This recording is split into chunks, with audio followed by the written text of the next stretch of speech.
ముఖ్యమంత్రి రేవంత్ రెడ్డికి కేంద్ర సహాయ మంత్రి బండి సంజయ్ లేఖ రాశారు.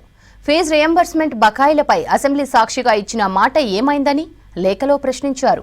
రాష్ట్ర ప్రభుత్వ నిర్లక్ష్యం వల్ల 8,000 కోట్ల బకాయిలు పేరుకుపోయాయని, ఇప్పటికీ ఫీ రియంబర్స్మెంట్ బకాయిలు చెల్లించకపోవడంతో ప్రైవేట్ కాలేజ్ యాజమాన్యాలు దిక్కుతోచని పరిస్థితిలో పడిపోయాయని చెప్పారు. ఇప్పటికే చాలా డిగ్రీ, ఇంజనీరింగ్ కాలేజీలు మూతపడ్డాయన్నారు.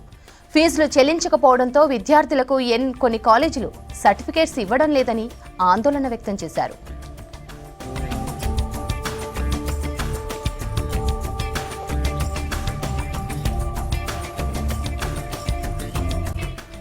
విద్యార్థులకు, కాలేజ్ యాజమాన్యాలకు మధ్య గొడవలు జరిగి పోలీస్ స్టేషన్ల దాకా కేసులు వెళ్తున్నా పట్టించుకోరా అని ప్రశ్నించారు.